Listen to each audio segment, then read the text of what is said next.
अस्सलाम वालेकुम, मैं साइमा हूँ और आप देख रहे हैं मेरा यूट्यूब चैनल हेल्दी रेसिपीज़।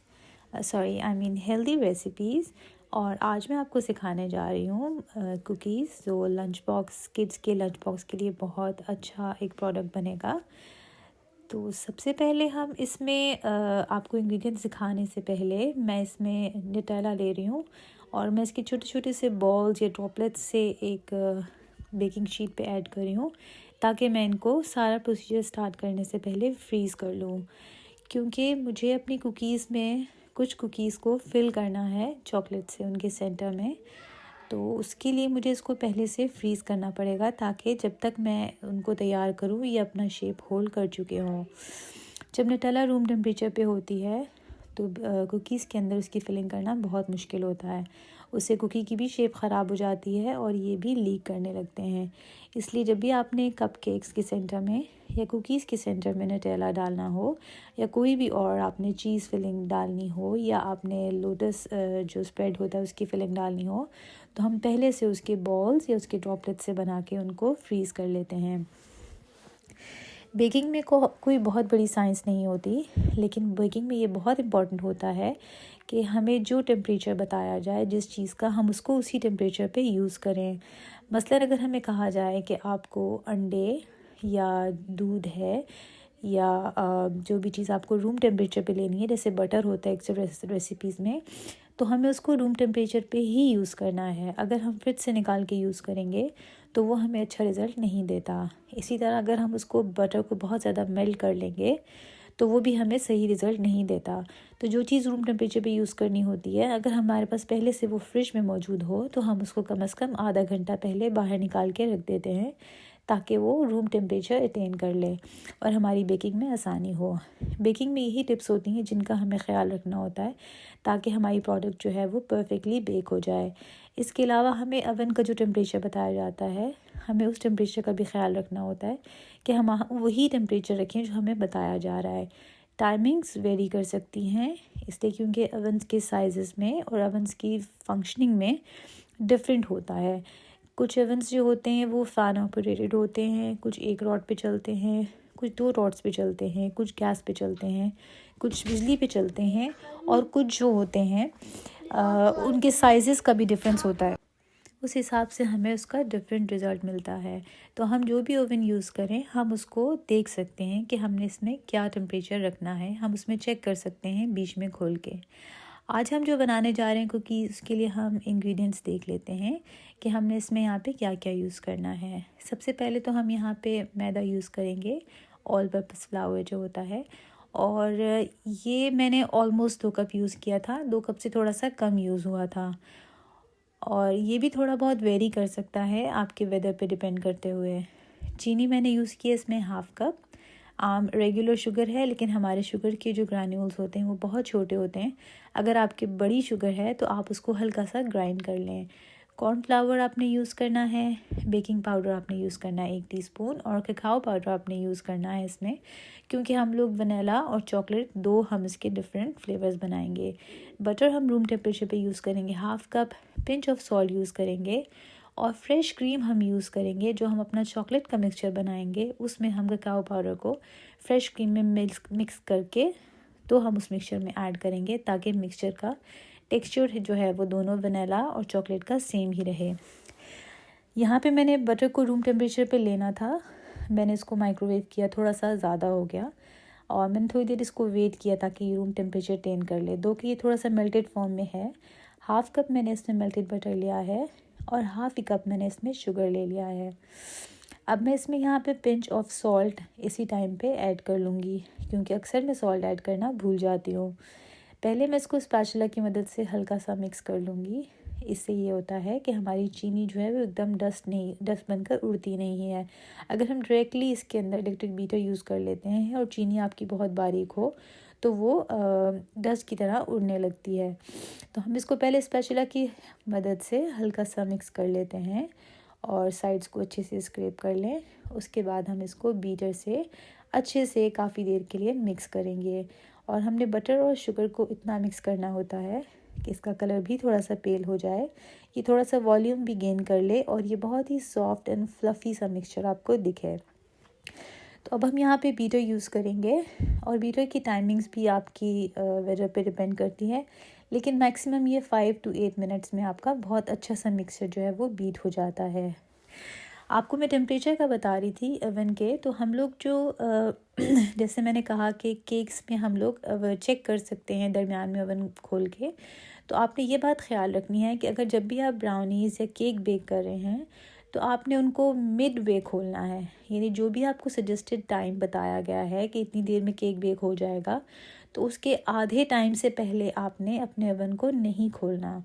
अगर हम ओवन को खोल देते हैं और हमारे कुकीज़ भी अगर बहुत ज़्यादा उसके अंदर हमने रेजिंग एजेंट्स डाले हुए हैं तो भी हमें उसे हाफ़ टाइम से पहले नहीं खोलना, वरना उसका जो रेजिंग का प्रोसेस होता है वो बहुत ज़्यादा इफ़ेक्ट होता है और वो फ्लैट भी हो जाते हैं और कभी कभार वो डी शेप्ड होते हैं, कहीं से फूले हुए और कहीं से बिल्कुल फ्लैट होते हैं। तो इसलिए अगर हमें अपने ओवन का टाइम चेक करना भी है तो हम एटलीस्ट उसके हाफ़ टाइम के बाद उसको खोल के चेक करते हैं, ताकि हमें पता चले कि हमारा ओवन जो है वो किस तरह से ऑपरेट करता है और किसी चीज़ को वो कितनी देर में बेक कर लेगा। तो यहाँ पे हमने कुकीज़ को अच्छे से अपने मिक्सचर को, बटर और शुगर के मिक्सचर को मिक्स करना है और हमने साथ साथ में बीटर को रोक कर अपने स्पैचुला की मदद से इसकी साइड्स को भी स्क्रैप कर लेना है, ताकि सारा मिक्सचर जो है वो अच्छे से मिक्स हो जाए और चीनी या मक्खन का कोई भी जो है एक्स्ट्रा बाहर साइडों पे ना लगा रहे। ये देखिए मैं इस तरह से साइड स्क्रैप कर रही हूँ, ये भी बेकिंग में बहुत इम्पॉर्टेंट होती है। इसके बाद अब हम इसके अंदर ऐड कर लेंगे, जब हमें लगे कि हमारा मिक्सचर पेल भी हो गया है, फ्लफ़ी भी हो गया है और सॉफ्ट भी है और इसने थोड़ा सा वॉल्यूम भी गेन कर लिया है, तो यहाँ पे हम इसके अंदर एक अदद अंडा ऐड करेंगे। मैं आपको शायद अंडा पहले दिखाना भूल गई जब मैंने आपको इसके इंग्रेडिएंट्स दिखाए थे। तो हमने इसमें एक अंडा भी ऐड करना है और यस, मैंने इसके अंदर 1 टेबलस्पून ऑयल ऐड किया है। ये भी याद रखें कि ये बहुत अच्छी टिप है, जब आप नॉर्मल कुकीज़ बेक कर रहे हैं तो आप मक्खन के साथ अगर उसमें 1 टेबलस्पून ऑयल डाल दें तो वो आपके बिस्किट्स को बहुत सॉफ्ट बनाता है। और इसकी वजह ये होती है कि बटर में जो बने होते हैं अक्सर अगर हमारा वेदर ठंडा हो तो वो रूम टेम्परेचर पे थोड़े से सख्त हो जाते हैं, लेकिन अगर हमने उनमें थोड़ा सा ऑयल डाला हो तो उसको सख्त होने से बचाते हैं और उनको सॉफ्ट ही रखते हैं। अब यहाँ पे मैंने इसके अंदर एक अंडा वनीला एसेंस भी डाल दिया है, ऑयल मैंने पहले डाल के उसको अच्छे से मिक्स कर लिया था। अब अंडा डालने के बाद हमने इसको बहुत अच्छे से बीटिंग करनी है, क्योंकि जब हम अंडा डाल देते हैं तो वो हमारी फ़ाइनल बीटिंग होती है और अंडे की बीटिंग हमने बहुत अच्छी तरह से करनी होती है। उसके बाद हम बीटर्स को यूज़ नहीं करते हैं, क्योंकि हमने बीटर की मदद से जो एयर पॉकेट्स क्रिएट की होती हैं अंडे में, मक्खन और चीनी के मिक्सचर में, वो अगर हम मज़ीद बीटर यूज़ करेंगे तो वो डिस्ट्रॉय हो जाती हैं। तो अब हम ये लास्ट टाइम बीटर यूज़ कर रहे हैं और हमने इसके टेक्सचर को मॉनिटर करना है कि इसका टेक्सचर जो है वो जब स्टिफ पीक्स इसमें बनना शुरू हो जाएं तो हमने इसको छोड़ देना है और फिर हम इसकी साइड्स को अच्छे से स्क्रैप कर लेंगे और हमारे बीटर के जो नॉब्स हैं उनको भी उतार के हमने अच्छी तरह से उनके ऊपर से सारा मिक्सचर उतार लेना है, क्योंकि अगर ये अमाउंट हम इस पे रहने देते हैं तो ये अच्छी खासी अमाउंट होती है जो बीटर के नॉब्स पे रह जाती है और अगर हम उसे केयरलेसली सिंक में डाल दें या उतार के फेंक दें तो हमारे जो कुकीज़ होते हैं उनके टेक्सचर में बहुत फ़र्क पड़ता है। यहाँ पे आप देख लें मैंने इसको अच्छे से बीट किया है और ये मैक्सिमम 5 मिनट्स लगे होंगे इसको बीट करने में। ये देखिए कैसे आपका स्टिफ सा मिक्सचर बन गया है। यहाँ पे आपने आकर बीटिंग को स्टॉप कर लेना है। अब हम इलेक्ट्रिक बीटर को बंद कर देंगे और ये हम यूज़ नहीं करेंगे। इस टाइम पर आकर आपने इसकी नॉब्स को भी उतार लेना है और उसके ऊपर से जो भी एक्स्ट्रा मिक्सचर है आपके बटर एंड एग वगैरह का, वो हम उस पर से उतार लेंगे। यहाँ हम ड्राई मिक्सचर ले रहे हैं, उसके लिए पहले मैं इसमें 1 कप मैदा लूँगी, क्योंकि जो नेक्स्ट 1 कप होगा, जैसे मैंने आपको बताया कि वो थोड़ा सा वेदर की वजह से अगर ठंडा हो तो कभी कभार कम भी डलता है, हो सकता है पूरे 2 कप ना भी डलें, और मेरे नहीं डले थे पूरे 2 कप, क्योंकि जैसे जैसे मैं उसको मिक्स कर रही थी तो मेरा मिक्सचर सख्त हो रहा था और मुझे उसको बहुत ज़्यादा सख्त नहीं करना था, इसलिए मैंने यहाँ पे 1 कप मैदा पहले ले लिया है। और इसके अंदर मैं अब बेकिंग पाउडर भी डाल दूँगी 1 टीस्पून और 2 टेबलस्पून इसमें कॉर्नफ्लावर भी डाल दूँगी मैं। और इस मिक्सचर को मैं अपने वेट मिक्सचर में जो मैंने पहले बीट किया था उसके अंदर शिफ्ट कर लूँगी। यहाँ पे मैं इसके अंदर कॉर्नफ्लावर डाल रही हूँ। कॉर्नफ्लावर मैंने आपको एक और वीडियो में बताया था कि एक सीक्रेट इंग्रेडिएंट है आपकी कुकीज़ को और आपके केक्स को सॉफ्ट बनाने के लिए। ये 1 कप में ऑलमोस्ट 2 कप डलता है, लेवल 2 टेबलस्पून सॉरी। और इसी तरह अगर आप अपना कम ले रहे हैं मैदा तो उसमें कम डलेगा, और ज़्यादा ले रहे हैं तो ज़्यादा डलेगा। यहाँ पे मैं क्योंकि 2 कप मैदे के हिसाब से बना रही हूँ तो यहाँ पे मैं 1 टीस्पून इसमें बेकिंग पाउडर लूँगी, और ये भी आपने लेवल टीस्पून लेने हैं। बेकिंग पाउडर और बेकिंग सोडा जब आप यूज़ करते हैं, अगर वो 1 टीस्पून लिखा हो या 1 टेबलस्पून लिखा हो, अगर वो हीप्ड ना लिखा हो तो हम उसको हमेशा लेवल देते हैं। इनकी क्वांटिटी से बहुत फ़र्क पड़ता है, तो इसकी क्वांटिटी हमें जितनी गिवन होती है हमें उतनी ही लेनी पड़ती है। बाकी चीज़ों की क्वांटिटी जो है वो डिफ़र कर सकती है, जैसे चीनी आप अपने हिसाब से कम या ज़्यादा कर सकते हैं, और मैदा भी कई चीज़ों में कम या ज़्यादा हो जाता है। वो आपके मिक्सचर पे डिपेंड करता है कि आपने कैसा टेक्सचर जो है वो उसका अटेन करना है। अब यहाँ पे मैं ये जो सारे ड्राई इंग्रेडिएंट्स मैंने डाले थे इनको मैं शिफ्ट कर रही हूँ अपने पहले वाले बटर एंड एग मिक्सचर के ऊपर। और जैसे मैंने आपको बताया था कि यहाँ पे मैं बीटर नहीं यूज़ करूँगी, तो मैं एक स्पैचुला की मदद से इसको हल्के हाथ से कट एंड फोल्ड मेथड से इसको फोल्ड करेंगे। यहाँ पे हमें ध्यान रखना है कि हमने ओवर मिक्सिंग नहीं करनी है। जब हम एग्स को बीट कर लेते हैं और एक सर्टेन पॉइंट तक बीट करते हैं जहाँ हमें लगता है कि इसने एक वॉल्यूम गेन कर लिया है और इसने हमारे टेक्सचर को, मिक्सचर के टेक्सचर को बहुत ही सॉफ्ट एंड फ्लफ़ी बना लिया है, तो उसके बाद जब हम कोई भी इंग्रेडिएंट उसमें ऐड करते हैं तो हमें मिक्सिंग के वक्त बहुत केयरफुल रहना पड़ता है कि हम ओवर मिक्सिंग ना करें। और यहाँ मैं स्पैचुला की हेल्प से सारे ड्राई इंग्रेडिएंट्स को जब इसमें मिक्स कर लूँगी तो फिर उसके बाद मैं देखूँगी कि क्या मुझे इसमें ज़रूरत है कि मैं इसमें और ड्राई इंग्रेडिएंट्स ऐड करूँ। और यकीनन क्योंकि मैंने इसमें 1 ही कप मैदा ऐड किया था, तो अब जो दूसरा कप है वो मैं थोड़ा थोड़ा करके ऐड करूँगी, हाफ कप करके या 1/4 करके, ताकि मुझे आइडिया हो जाए कि मैंने इसमें कितना ऐड करना था। तो ये मैंने पहले हाफ कप लिया है और मैं इसी तरह स्पैचुला की मदद से इसको कट एंड फोल्ड मेथड से आराम से फोल्ड करूँगी।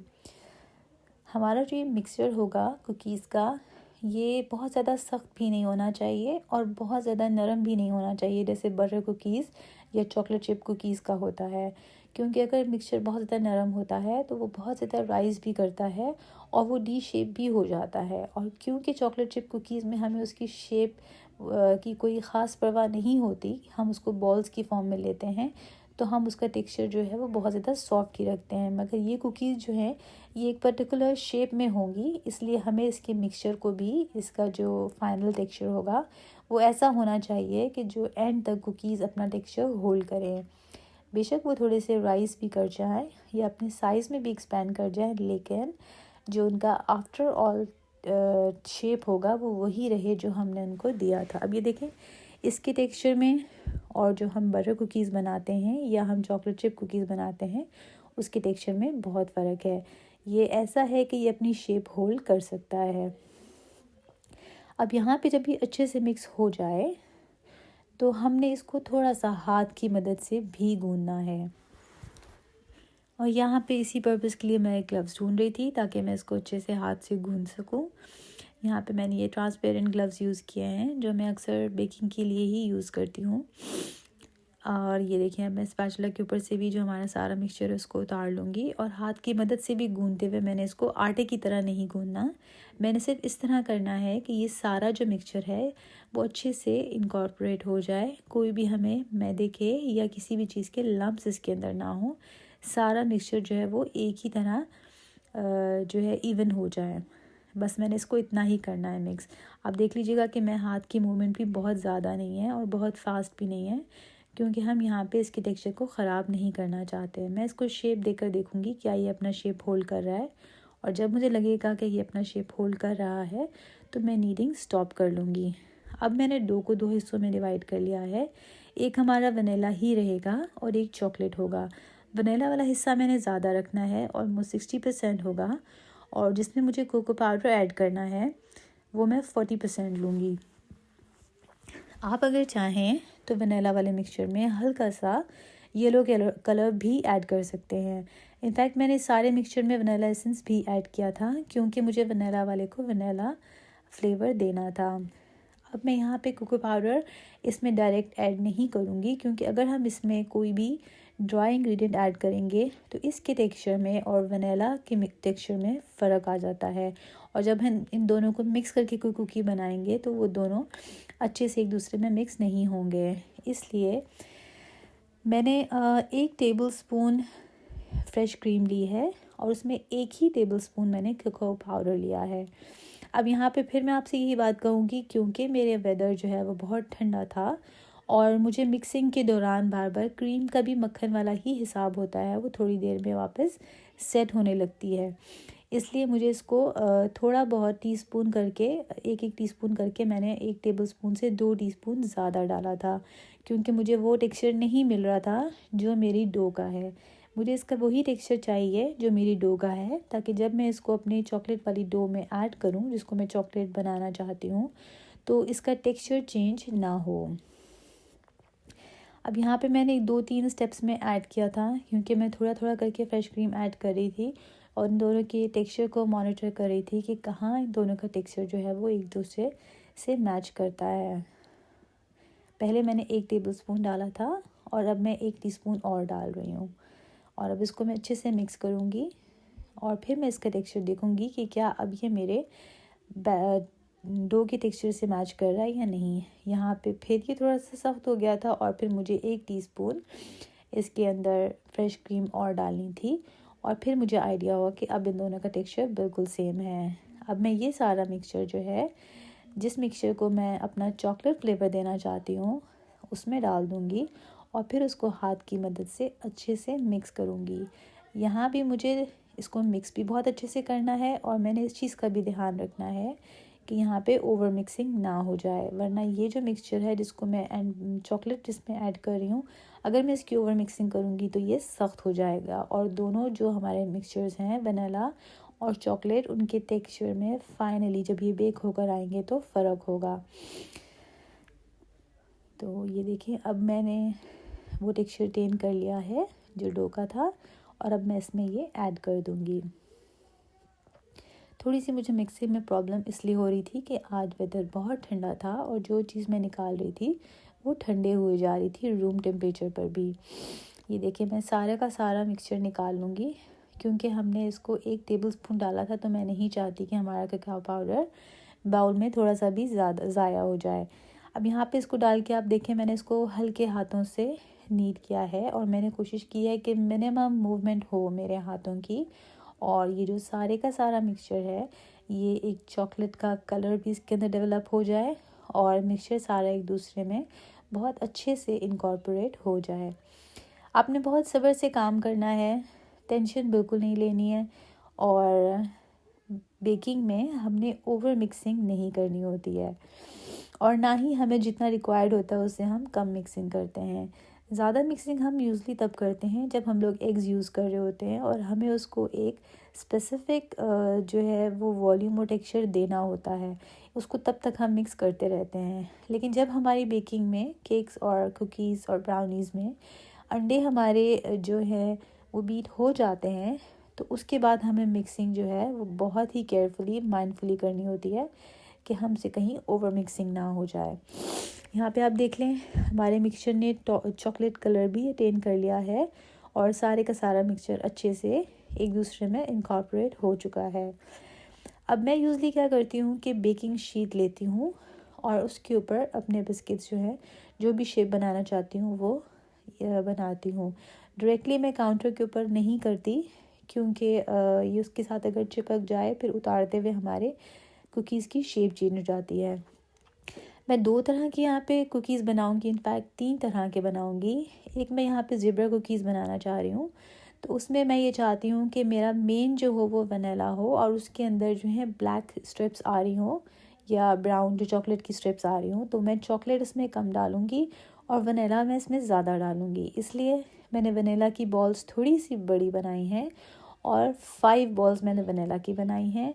और मैं चॉकलेट की 3 बॉल्स बनाऊँगी या 4, लेकिन मैं ये भी ख्याल रखूँगी कि चॉकलेट की बॉल्स जो हैं वो छोटी होनी चाहिए। और इसको भी हमने बहुत ज़्यादा घुमाना नहीं है, हाथों में मलना नहीं है। जैसे ही ये अपना शेप अटेन कर लें, राउंड हो जाए, तो हम इसको फ़ौरन छोड़ देंगे।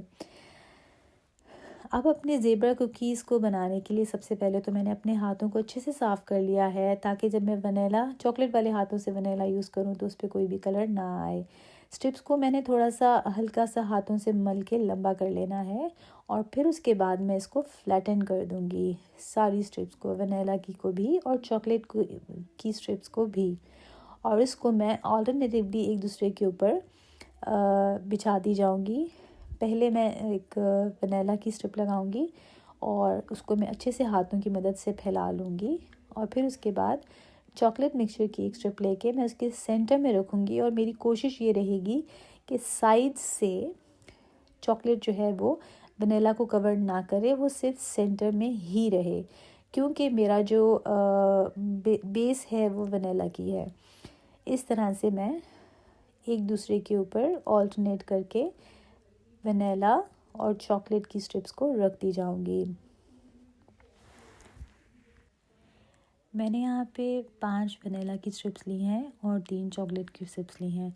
आपने अपनी कुकी का जो भी साइज़ रखना है आप उस हिसाब से ले सकते हैं। आपकी स्ट्रिप्स जो हैं वो ज़्यादा चौड़ी भी हो सकती हैं और ज़्यादा लंबी भी हो सकती हैं, लेकिन मैं क्योंकि डिफरेंट टाइप्स ऑफ बिस्किट्स आपको बना के दिखाना चाह रही थी, इसलिए मैंने थोड़ी थोड़ी सी छोटी छोटी सी ली हैं, ताकि इसके अलावा मैं आपको कुछ और शेप्स भी वनीला और चॉकलेट में दिखा सकूं। अब जब सारी स्ट्रिप्स एक दूसरे के ऊपर प्लेस हो जाएंगी, हम इनको हल्के हाथों से प्रेस करेंगे और इनको एक रेक्टेंगुलर जो है शेप देने की कोशिश करेंगे। और फिर उसके बाद हम इसको इसी बेकिंग शीट में रैप करके थोड़ी देर के लिए फ्रीज़ कर लेंगे, ताकि ये अपना शेप होल्ड कर सकें और बाद में हम इसकी कटिंग बहुत आराम से कर सकें। अब हमने जो दूसरे कुकीज़ बनाने हैं उसके लिए हम पहले अपनी बेकिंग शीट ले लेते हैं और उसके ऊपर हम पहले ग्रीस कर लेंगे उसको अच्छे से, और ग्रीस करने के बाद हम उसके ऊपर बेकिंग शीट लगा देंगे।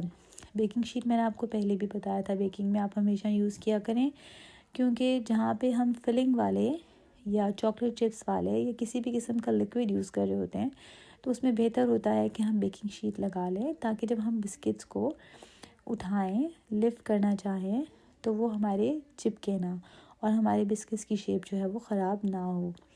अब बाकी बिस्किट्स को शेप देने के लिए मैंने काउंटर टॉप को साफ़ कर लिया अच्छे से, और अब मैं इसके ऊपर एक बेकिंग शीट बिछा दूँगी, ताकि जब मैं शेपिंग से पहले बॉल्स बना के रखूँ तो वो काउंटर पे चिपके ना या फ्लैट ना हो जाएं और अपनी शेप ख़राब ना करें। अब यहाँ पे मैं एक फ्लावर बिस्किट बनाना चाह रही हूँ। उसके लिए मैं छोटी छोटी सी बॉल्स बना लूँगी चॉकलेट की, और कोशिश ये रहे कि सारी बॉल्स की शेप जो है वो सेम ही रहे। थोड़ा बहुत फ़र्क हो जाए तो कुछ ख़ास पता नहीं चलता, मगर ज़्यादा फ़र्क ना हो जो देखने से ही पता चल जाए। और इसके बाद मैं ऑल्टरनेटली इसकी जो वनीला है उसकी भी बॉल्स बना लूँगी। और ये देखिए, यहाँ पे मैंने एक वनीला की बॉल बनाई है और सराउंडिंग्स में मैंने उसकी चॉकलेट की बॉल बना के रख दी हैं, और ये कितना क्यूट सा फ्लावर का शेप आ गया है। इसी तरह अब मैं इसका ऑल्टरनेट बनाऊंगी, जिसके सेंटर में मैं चॉकलेट की बॉल रखना चाहती हूँ और उसकी सराउंडिंग्स में वनीला की बॉल रखना चाहती हूँ। तो वो भी आप देखिएगा कि कितना अच्छा और क्यूट सा फ्लावर बन जाता है। मैंने ये सिर्फ 2 ही बनाए थे, सिर्फ आपको एक आइडिया देने के लिए कि इस तरह से भी आप बिस्किट्स की शेप बना सकते हैं और ये बहुत ही प्रेजेंटेबल लगते हैं, और जब आप किसी के आगे बना के रखेंगे तो बहुत अच्छा लगेगा। तो आप ये बेक होकर भी जब आएंगे तो आप देखिएगा ये कितना परफेक्टली अपना शेप जो है ये होल्ड करते हैं।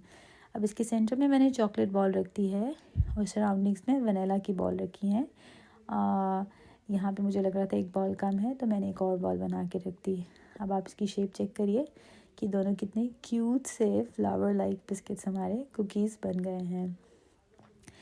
अब मैं आपको जो हमने शुरू में नटेला की फिलिंग बना के रखी थी उसके लिए चॉकलेट्स जो हमारे कुकीज़ हैं उनका एक ऐसा शेप बना रही हूँ जो पाकिस्तान में एक बहुत ही फेवरेट बिस्किट्स हैं। मुझे एग्जैक्टली उनका नाम याद नहीं है, शायद चोकोलाटो नाम है उनका, जिसके अंदर चॉकलेट फिलिंग भी होती है। उससे काफ़ी हद तक रिजेम्बलेंस रखते हैं। तो इसके लिए भी हमने वनीला और चॉकलेट दोनों की बॉल्स बना के रखनी है और अपनी हथेली पे, मैं भी फिंगर्स पे रख रही हूँ लेकिन आप ये हथेली पे रखें क्योंकि हमने इसको मलना हथेली के अंदर रखी है। ऑल्टरनेट आपने दोनों बॉल्स को रखना है, एक चॉकलेट एक वनीला, और सेंटर में आप जो चाहे रख लें। इसको बहुत हल्के हाथों से हमने पाम में अपने हथेली में इसको होल्ड करना है और सिर्फ ऊपर हमने हल्के हाथों से इसको शेप देना है, ट्विस्टिंग शेप देना है। इस तरह से ये आपका चोकोलाटो बिस्किट्स की शेप इसमें आ जाएगी। तो अब हम अपने सारे बिस्किट्स की बॉल बना लेते हैं और यहाँ पे मैं आपको दिखा रही हूँ कि हमने जो न्यूटेला फ्रीज़ की थी उससे हम इसकी फिलिंग कैसे करेंगे। यहाँ पे देखिए एक न्यूटेला का बॉल मैंने बीच में रख दिया है और मैंने थोड़ा सा वनीला का एक्स्ट्रा छोड़ दिया था मिक्सचर, वो मैं इसकी बॉटम पे लगाऊंगी और इसको बहुत ही हल्के हाथ से मिक्स करूँगी ताकि मेरे कुकी की शेप जो है वो चेंज ना हो। ये देखिए इस तरह से। अब हमने सारे बॉल से इसी तरह से कुकीज़ बना लेनी है। एक चॉकलेट और एक वनीला की हमने लेनी है। सेंटर में आप चाहें तो ब्लैक रख लें, चाहें तो वाइट रख लें, लेकिन क्योंकि सराउंडिंग्स में हमारी दोनों बॉल्स होंगी इसलिए जो हमारी इसकी रिजल्टिंग शेप होगा वो सबका सेम ही आएगा। और आपने देखिए इसको हथेली में रखना है और नीचे वाला हाथ आपने नहीं हिलाना, सिर्फ ऊपर वाले हाथ से आपने बहुत हल्के हाथ से इसको ट्विस्ट करना है। तो ये हमारे पास ये शेप आ जाती है। अब हम इसके सिर्फ सेंटर में इसको थोड़ा सा फ्लैट करेंगे और हमारी जो न्यूटेला की बॉल थी वो रखेंगे और थोड़ा सा हम अपने वनीला के मिक्सचर को फ्लैट करके इस चॉकलेट बॉल को कवर करने की कोशिश करेंगे। ये काम हमने बहुत जल्दी करना है ताकि हमारी जो फ्रोज़न बॉल्स हैं न्यूटेला की वो मेल्ट ना होने लगें। अगर वो मेल्ट होने लगेंगी तो हमारी शेप जो है वो कुकीज़ की ख़राब हो जाएगी। इसी तरह हमने सारे कुकीज़ को शेप कर लेना है और जिसकी फिलिंग करनी है उनकी फिलिंग कर लेनी है। अब ये सारे कुकीज़ रेडी हैं, हम इनको अपने ओवन में बिल्कुल डाल सकते हैं। हमारा ओवन पहले से प्री हीटेड था 180 डिग्री सेल्सियस पे। नॉर्मली ये कुकीज़ 15 to 18 मिनट्स में मेरे ओवन में बन जाते हैं, लेकिन जो छोटे ओवन्स होते हैं उनमें 10 to 15 मिनट्स में बन जाते हैं। अब मैंने ये फ्रीज़र से जो मेरा लॉग था ज़ेब्रा कुकीज़ का वो भी निकाल लिया है क्योंकि इसने थोड़ा सा शेप होल्ड कर लिया है। और अब मैं आपको जो सीक्रेट चीज़ बता रही हूँ, जो टिप है वो है इसकी कटिंग की। हमने यहाँ पे कोई भी नाइफ़ यूज़ नहीं करनी क्योंकि जब हम नाइफ़ यूज़ करते हैं तो हम नाइफ़ के साथ थोड़ा सा प्रेशर भी यूज़ करते हैं, जिसकी वजह से हमारे कुकीज़ की शेप ऊपर से ख़राब होना शुरू हो जाती है और वो फ्लैट होते रहते हैं। हमने यहाँ पे आम नलकी लेनी है जो हम अपनी सिलाई मशीनों में कपड़े सिलाई करने के लिए यूज़ करते हैं और सिर्फ इसका एक सिंगल थ्रेड हमने लेना है और इससे हमने इसको कटिंग करना है। ये देखिए कितनी सीधी कटिंग होती है और ऊपर से आपका जो कुकी है वो बिल्कुल भी उसकी सरफेस फ्लैट नहीं होगी। इसी तरह आपने बहुत आराम से इसको इसके अंदर डालना है थ्रेड को और नीचे तक लाके आपने इसको थोड़ा सा आगे पीछे हरकत देनी है ताकि ये इसकी जो बॉटम है उससे अच्छे से बाहर निकल जाए। आप देखें कितनी अच्छी ये कुकीज़ की शेप आ रही है। ये कुकीज़ थोड़े से चौड़े हैं मगर क्योंकि इन्होंने ओवन में जाने के बाद एक्सपैंड भी करना है और राइस भी करना है, इसलिए ये टोटली फ़ाइन है। लेकिन आप अगर चाहें अपने कुकीज़ को ज़्यादा पतला बनाना चाहें या ज़्यादा लंबा बनाना चाहें, आप अपने हिसाब से अपने लॉग की शेप बना सकते हैं। It's totally up to you. तो अब ये देखिए मैं कितने आराम से इसकी कटिंग कर रही हूँ। शुरू में वो थोड़ा ज़्यादा फ्रोज़न था और इसलिए थ्रेड पास करना मुश्किल हो रहा था, लेकिन अब मैंने ये काम भी जल्दी जल्दी करना है इससे पहले कि ये बिल्कुल ही रूम टेम्परेचर पे आए और अपना शेप जो है वो होल्ड ना कर पाए। तो मैंने इसी तरह थ्रेड से इनकी कटिंग करनी है। ये देखिए आप कितना स्मूथली कट रहे हैं और आप देखिए ना थ्रेड जब इसके अंदर जा रहा है तब ऊपर से इसको प्रेस नहीं कर रहा, वो सिर्फ उसी पॉइंट पे अंदर जा रहा है जहाँ से हमें इसको कटिंग करनी है और बाकी आपकी कुकी की शेप को ये बिल्कुल भी नहीं छेड़ता। तो यहाँ पे हमारे सारे कुकीज़ की कटिंग हो चुकी है। अब हम इसको अपनी बेकिंग ट्रे में थोड़े फासले पे रखेंगे। आपने इस बात का बहुत ख्याल रखना है कि कुकीज़ आपने एक दूसरे से बहुत ज़्यादा क्लोज़ नहीं रखने क्योंकि इन्होंने राइस भी करना है और इन्होंने एक्सपैंड भी करना है। इनका भी वही टेम्परेचर रहेगा, 180 डिग्रीज सेल्सियस पे हमने इनको बेक करना है। और ये भी आपके 15 to 18 मिनट्स ही लेते हैं। तो यहाँ पे अब मैंने सारे कुकीज़ प्लेस कर लिए हैं और ये आप देख लीजिए कि मैंने कैसे इनके अंदर जो है वो एक स्पेसिफिक डिस्टेंस पे इनको रखा है। और आपने भी इनको इसी तरह से प्लेस करना है ताकि ये आपस में बिल्कुल भी जुड़े ना। और इनके अंदर जो हमने ज़ेब्रा इनको लुक देने की कोशिश की है वो बरकरार रहे टिल द एंड। ये मैंने इनको ओवन में रख दिया है जिसमें पहले से मेरे कुकीज़ बेक हो रहे थे। और अब हम आपको 15 मिनट बाद इनको देखेंगे कि ये बेक हो चुके हैं या नहीं। कुकीज़ की निशानी ये होती है कि जब हम उनको डालते हैं तो इनकी सरफेस बहुत ज़्यादा शाइनी होती है। जब ये एक मैट लुक देने लगें, ऊपर से इनकी शाइन ख़त्म हो जाए और हल्का सा गोल्डन ब्राउन कलर ये अटेन कर लें, तो आपके कुकीज़ डन हो जाते हैं। आप कुकीज़ को हल्का सा लिफ्ट करके उसकी बॉटम भी देख सकते हैं। अगर वो लाइटली ब्राउन या गोल्डन हो जाए तब भी इसका मतलब है कि आपकी कुकीज़ बेक हो चुके हैं। अब इनकी आप देख सकते हैं कि इन्होंने हल्का सा light golden and brown colour attain कर लिया है और ये कुकीज़ बिल्कुल मैट कुकीज़ लग रहे हैं। तो हम इनको अब रख देंगे। और क्योंकि मैंने इन कुकीज़ में चॉकलेट फिलिंग की है तो मैं इनको हल्का सा स्पैचुला की मदद से फ्लैट करने की कोशिश करूँगी। यहाँ पे इसका मकसद ये होता है कि हमने इसके अंदर जो चॉकलेट की फिलिंग की है वो इक्वली एज टू एज जो है वो स्प्रेड हो जाए। अगर हम यहाँ पे नहीं करते तो हमारी चॉकलेट की फिलिंग जो है वो सिर्फ सेंटर में ही रह जाती है।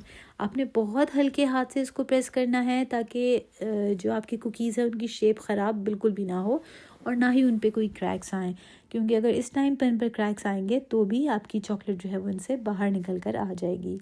अब ये ज़ेब्रा कुकीज़ को भी देख लीजिए कि इन्होंने कितना अच्छा सा कलर जो है वो अटेन कर लिया है। हम कुकीज़ को रूम टेम्परेचर पर आने तक बाहर छोड़ देंगे ताकि जब ये रूम टेम्परेचर पे आ जाएं तो फिर हम इनको वायर रैक पे रखते हैं। अब हमारे कुकीज़ रूम टेम्परेचर पे आ गए हैं। आप देखें कितने ईजिली ये लिफ्ट हो रहे हैं। और अब हम इसको अपनी वायर रैक पे रख रहे हैं ताकि जो इनकी बॉटम है उसको भी थोड़ी सी हवा लगे और वो भी अपना शेप जो है वो होल्ड कर ले। अब देखें कितने सॉफ्ट कुकीज़ हैं ये, कितने मज़े से टूट रहे हैं ये और बहुत ही नरम और आपके क्रिस्पी कुकीज़ बनते हैं। और इनका टेस्ट भी बहुत यमी होता है। वनीला और चॉकलेट का फ्लेवर जो है वो बहुत अच्छा फ्लेवर देता है आपको। आप ये फ्लावर्स वाले कुकीज़ को देखें कितने प्रेजेंटेबल हैं ये।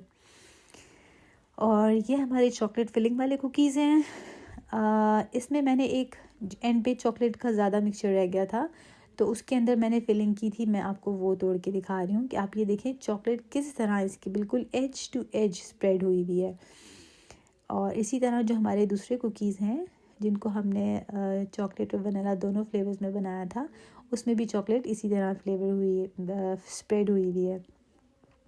अब इन सारे कुकीज़ को हम वायर रैक पे रख देंगे और फिर उसके बाद हम इसको किसी भी एयर टाइट बॉक्स में डाल के आप इनको रख सकते हैं। आप ये कुकीज़ बनाइए, इनको अपने मेहमानों को दें, अपने बच्चों को लंच बॉक्स में डाल के दें। आप ख़ुद खाएं चाय के साथ और आप मज़े करें। आपको ये कुकीज़ इतने मज़े के लगेंगे कि आप मुझे दुआएं देंगे। वीडियो अगर अच्छी लगे तो लाइक कीजिएगा, चैनल को सब्सक्राइब कीजिएगा और बेल आइकन को ज़रूर क्लिक करिएगा। इससे मेरी हर नई आने वाली वीडियो का नोटिफिकेशन आपको ज़रूर मिलेगा। अगर आपको लगे कि मेरा कंटेंट अच्छा है तो अपने फ्रेंड्स, फैमिली और ग्रुप में लाजमी शेयर कीजिएगा। वीडियो देखने का बहुत शुक्रिया। दुआ में याद रखिएगा। अस्सलाम वालेकुम।